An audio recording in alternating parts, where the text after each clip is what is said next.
बिस्मिल्लाहिर्रहमानिर्रहीम। लाहौर में हमारे घर के करीब ही मॉडल बाज़ार है। ये बाज़ार और इतवार बाज़ार का इह्तमाम शहबाज शरीफ साहब की तरफ से किया गया था जब वो तवील अरसे तक पंजाब के वज़ीर आला रहे।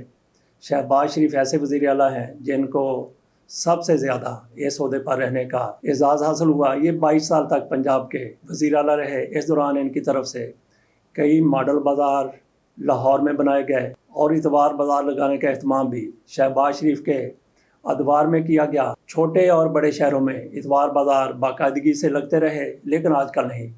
मैं बात कर रहा था मॉडल बाज़ार की। हमारे करीब टाउनशिप में मॉडल बाज़ार है, वहाँ पे हम तकरीबन हर हफ्ते जाते हैं पूरे हफ्ते की सब्जियां वगैरह लेने के लिए। कल भी वहाँ जाना हुआ तो अजीब एक वाक़या पेश आया। मैं वहाँ से गुजर रहा था तो सब्ज़ी की दुकान के सामने दो शख्स एक दूसरे के आमने सामने थे। मेरी निस्बत वो दोनों काफ़ी ज़्यादा सेहतमंद थे।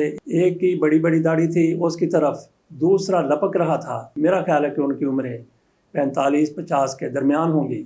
जो उसकी तरफ लपक रहा था उसके पीछे खातून खड़ी हुई थी।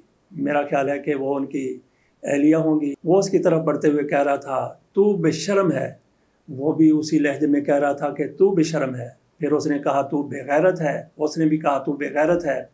और उसके साथ ही गालियों का उनके माबैन तबादला होने लगा। वो एक दूसरे की तरफ बढ़ ही रहे थे कि मैं दरमियान में आ गया। मैंने दोनों को पीछे पीछे करने की पूरी कोशिश की, लेकिन वो दोनों मुझसे कहीं ज़्यादा सेहतमंद थे, ताकतवर थे। मुझे उन्होंने एक तरफ उठाया, एक दूसरे के करीब गए, लेकिन इससे पहले कि वो दस्तों गिरेबान हो जाते और लोग भी उनके दरमियान आ गए। उन्होंने भी उनको पीछे पीछे करने की कोशिश की, दूसरे लोग भी उनको पीछे करने की कोशिश कर रहे थे। मेरी भी यही कोशिश थी, लेकिन इसके बावजूद वो जिसके साथ खातून थी वो ज़्यादा ही मुश्तिल थे। वो धमकियाँ भी दे रहे थे, इसके साथ साथ गालियाँ भी निकाल रहे थे। दूसरे साहब जो थे वो भी जवाब तो दे रहे थे, लेकिन उनके लहजे में इतना ज़्यादा इश्तियाल नहीं था। वो ज़रा बैक फुट पे जा रहे थे। लेकिन जिनके साथ खातून थी, साथ उसने ये भी कहा कि इसको शर्म नहीं आती, ये बेगैरत है, ये हरामी है। इसके साथ खड़ा था, दबाव दे रहा था। इस तरह की वो बातें कर रहे थे। बहरहाल उनको छुड़ाने में बड़ी मुश्किल पेश आ रही थी। मैं उनके दरमियान एक बार फिर गया उनको अलहदा करने के लिए, उनको दूर दूर करने के लिए। तो इसी दौरान उन साहब की तरफ से जो ज़्यादा इश्तियाल में थे, मुझे उन्होंने उलथा मारा। उलथा यानी एक हाथ से उन्होंने मुझे ऐसे धक्का दिया तो मैं नीचे गिरते गिरते वहाँ पे ट्राली जिसमें लोग अपना सामान रखते हैं, सब्जी वगैरह रखते हैं, उस पर जा गिरा। मेरे यहाँ पे थोड़ी सी दब भी आ गई। इसके बावजूद मैं खड़ा हुआ, संभला।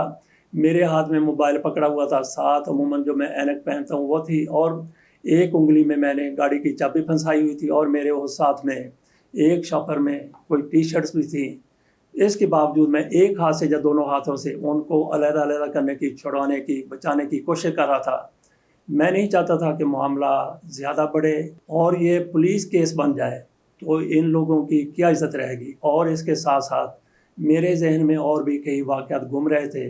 एक नौजवान बाइक पर जा रहा था, उसके सामने रेडी वाला था, गधा गाड़ी वाला था। तो उसने कहा कि इस पजेरो को पीछे करो। तो रेडी वाले के पास खंजर था, छुरी थी।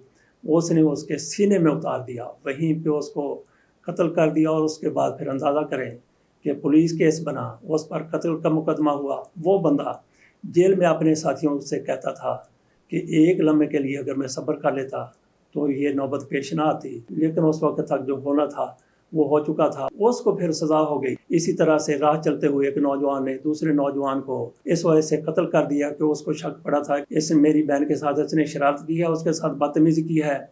और फिर जिसकी असमत की खातर, जिसकी गैरत की खातर ये नौजवान कहता है कि मैंने दूसरे को कत्ल कर दिया, फायर कर दिया था, तो जेल में वो कहता है कि अब मैं जेल में पड़ा हुआ हूँ, मुझे नहीं पता कि मुझे फांसी होगी या उम्र कैद की सज़ा होगी। लेकिन इस दौरान आज मेरी वही बहन जिससे बदतमीज़ी हुई थी वो मैं बर्दाश्त नहीं कर सका था। वो आज कचहरियों में आती है, कोर्ट में आती है, तो किस किस की नज़रों में आती होगी। अगर मैं एक लम्हे के लिए सब्र कर लेता तो नौबत यहाँ तक ना पहुँचती। यही चीज़ें मेरे सामने थी।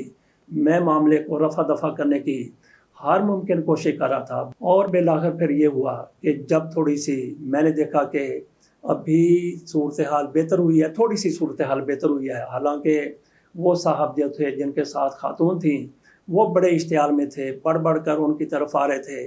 میں ان مولوی صاحب کو ایک طرف لے گیا، جب وہاں پہ ان کے مقابل نہیں رہا تو پھر انہوں نے خاموشی اختیار کرنی ہی تھی، وہ خاموش ہوئے۔ ان کی اہلیہ نے کہا کہ چلو گھر چلتے ہیں، انہوں نے اپنے گھر کی راہ لی اور میں نے اپنی پسلی سہلاتے ہوئے اپنے گھر کی راہ لی۔ یہ واقعہ ہوا تھا شہباز شریف کے ماڈل ٹاؤن بازار میں۔ شہباز شریف کی طرف سے یہ جو ماڈل بازار بنایا گیا تھا، اس میں پہلے اے سی لگے ہوئے تھے، انتظامیہ بڑی فعال تھی، اب بھی انتظامیہ تو فعال ہے لیکن اے سی نام کی وہاں پہ کوئی چیز نہیں رہی۔ اے سی وہاں پہ لگے ہوئے ہیں لیکن اب وہ چالو نہیں ہوتے۔ اسی طرح سے شہباز شریف نے میٹرو بس چلائی تھی، ان میں بھی اے سی لگے ہوئے تھے۔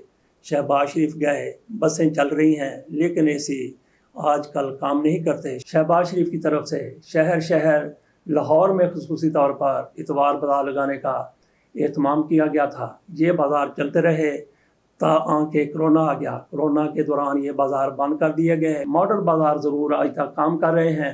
کرونا کے بعد پھر اتوار بازار کبھی لگتے ہوئے سامنے نہیں آئے۔ کرونا گلزار صاحب کے دور کے دوران آیا، کرونا پر قابو پا لیا گیا، لیکن اگر دوبارہ سے اجرا نہ ہو سکا تو اتوار بازاروں کا نہ ہو سکا۔ اتوار بازار کا فائدہ کیا ہے؟ ایک تو آپ وہاں پہ جاتے ہیں، ایک تو آپ کو ہر چیز، سبزیاں اور دوسری استعمال کی چیزیں ایک جگہ پر مل جاتی ہیں اور ان کے ریٹ بھی بازار سے تھوڑے سے کم ہوتے ہیں۔ اور اس کے ساتھ ساتھ سب سے بڑا فائدہ کیا تھا کہ لاکھوں لوگوں کا روزگار چل رہا تھا۔ وہاں پہ لوگ دکانیں کھول لیتے تھے، سبزیاں لے کے آتے تھے، فروٹ لے کے آتے تھے، معیاری کا سامان لے کے آتے تھے اور دیگر کپڑے وغیرہ بھی آپ کو اتوار بازاروں سے مل جاتے تھے۔ لاہور میں مجھے لگتا ہے کہ ایک دو جگہ پر ماڈل بازار کے ساتھ ساتھ اتوار بازار لگتے ہیں، ادروائز آپ کو کسی شہر میں، لاہور میں خصوصی طور پر کوئی اتوار بازار نظر نہیں آتا۔ جو بھی انتظامیہ ہو، جو بھی وزیر اعلیٰ ہو، میں سمجھتا ہوں کہ اتوار بازار کا اگر سلسلہ شروع کر دیا جائے تو لاکھوں لوگوں کو روزگار کے مواقع پھر سے مل سکتے ہیں۔ اور اس کے ساتھ ساتھ شہباز شریف کی طرف سے ایک اقدام یہ بھی کیا گیا تھا کہ لاہور میں جتنی بھی پارکیں ہیں، جتنی بھی سیرگاہیں ہیں، ان کی پہلے ٹکٹ ہوا کرتی تھی، سوائے ماڈل ٹاؤن پارک کے۔ وہ ٹکٹیں شہباز شریف کی طرف سے ختم کر دی گئی۔ ماڈل ٹاؤن پارک میں آج بھی ٹکٹ ہے اور باقی جتنی بھی پارکیں ہیں وہاں پہ ٹکٹ بھی نہیں ہے اور وہاں پہ گاڑیوں کی پارکنگ کی فیس بھی نہیں ہے۔ شہباز شریف کی طرف سے ایک یہ بھی کیا گیا تھا کہ ہسپتالوں میں بھی پارکنگ فیس ختم کر دی گئی تھی، لیکن شہباز شریف صاحب تھوڑی مدت کے لیے وزارت اعلیٰ سے گئے، ان کی جگہ دوست محمد کوسہ آ گئے۔ اس کے بعد سے سیرگاہوں میں اب بھی کہیں پہ نہ تو پارکنگ فیس ہے اور نہ ہی اندر جانے کا ٹکٹ ہے، لیکن ہسپتالوں میں پارکنگ فیس پھر سے شروع کر دی گئی۔ پارکنگ فیس کیا ہے؟ اس میں رات کو اضافہ ہو جاتا ہے۔